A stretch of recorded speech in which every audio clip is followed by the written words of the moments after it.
السلام علیکم ورحمۃ اللہ۔ اس کے نزدیک دنیا کی کوئی اہمیت نہ تھی، کیونکہ وہ جانتی تھی موت سے کسی صورت فرار نہیں، اس موت نے ہر حال میں دبوچنا ہے۔ اس نے بڑا جرم کیا، اب اس جرم پر ندام تھی۔ اسی جرم کے کفارے کے لیے وہ رسول اللہ صلی اللہ علیہ وسلم کے پاس آئی۔ اس کی گود میں دودھ پیتا بچہ بھی ہے۔ وہ جانتی ہے اس جرم کی بداش میں اسے بیچ چراہے پتھر مار مار کر ہلاک کر دیا جائے گا۔ وہ یہ بھی جانتی ہے کہ اس کے بعد اس کے بچے کا کوئی پرسان حال نہیں ہوگا۔ بچے کے مستقبل سے بے پرواہ یہ رسول اللہ صلی اللہ علیہ وسلم کی بارگاہ اقدس میں آ بیٹھی ہے۔ اب بارگاہ رسالت میں عرض گزار ہوتی ہے کہ اے اللہ کے پاک پیغمبر، میں نے زنا کیا ہے، اس کے بعد اس زنا کے نتیجے میں اس بچے کو جنم دیا ہے، میں اپنے گناہ کے کفارے کے لیے آئی ہوں، مجھے حد لگا کر پاک کر دیں۔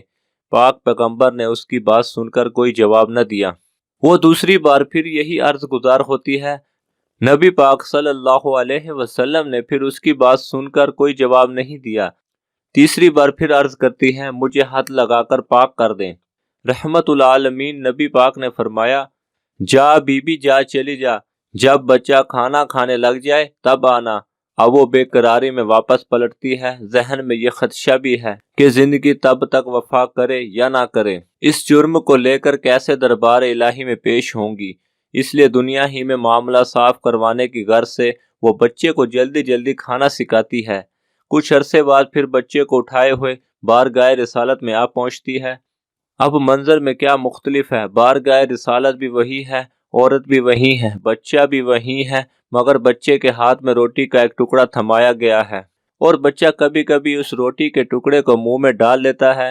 بارگاہ رسالت میں عرض کرتی ہے، میں نے یہ جرم کیا ہے، مجھے حد لگا کر پاک کر دیں۔ نبی کریم صلی اللہ علیہ وسلم نے بچے کو دیکھا جو روٹی کا ٹکڑا منہ میں ڈالے ہوئے تھا۔ اپنے صحابہ سے پوچھا، اس بچے کی کفالت کا ذمہ کون لیتا ہے؟ ایک صحابی نے عرض کی، اللہ کے رسول، میں اس بچے کا ذمہ لیتا ہوں۔ رسول پاک صلی اللہ علیہ وسلم نے بچہ ان کے حوالے کیا اور صحابہ کو حکم دیا، اس عورت کو لے جاؤ اور پتھر مار مار کر ہلاک کر دو۔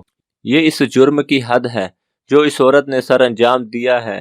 صحابہ نے نبی پاک صلی اللہ علیہ وسلم کے حکم کی تعمیل کی اور عورت کو سنگسار کر دیا۔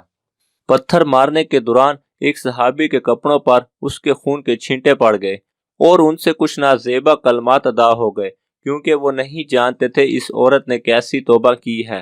رسول پاک صلی اللہ علیہ وسلم کو علم ہوا تو فرمایا، لوگوں سن لو، اس عورت نے ایسی توبہ کی ہے، اگر اس پہاڑ سے لے کر اس پہاڑ کے درمیان کی وادی کے تمام لوگوں پر اس عورت کی توبہ کو تقسیم کر دیا جائے تو اس عورت کی توبہ کی اہمیت یہ ہے کہ اس سے تمام لوگوں کی بخشش ہو جائے۔ واقعہ بیان کرنے کا مقصد یہ ہے کہ دنیا کی عارضی اور دھوکے میں ڈال دینے والی زندگی پر نظر نہیں رکھنی چاہیے۔